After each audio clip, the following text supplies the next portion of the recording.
Hi, we're going through some urine analysis, and just before you get started, I think it's important that you have gloves on. Whenever you touch the jar, always wear gloves. It's got urine all over it. I always have a little bit of paper handy to take off the excess urine.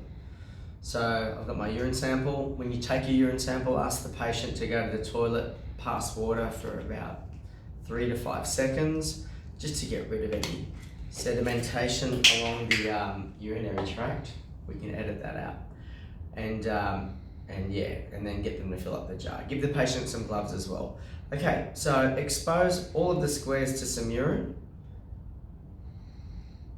and get rid of the excess urine on your paper towel. All right. The reason why I do that is that it will bleed into the other squares and give you an artifact reading.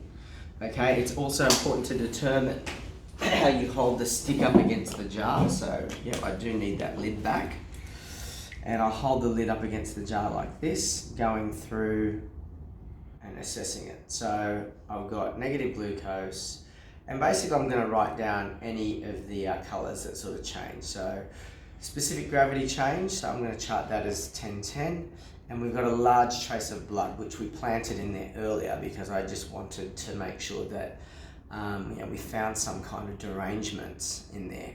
So everything else is no abnormalities detected. So I'll dispose of this. I like to just wrap it up in my gloves and throw this in the contaminated waste along with this. Wash hands and go and chart it. Okay, so in charting it with this urine, the specific gravity was 1010. The pH was, yes, I know I'm not wearing gloves.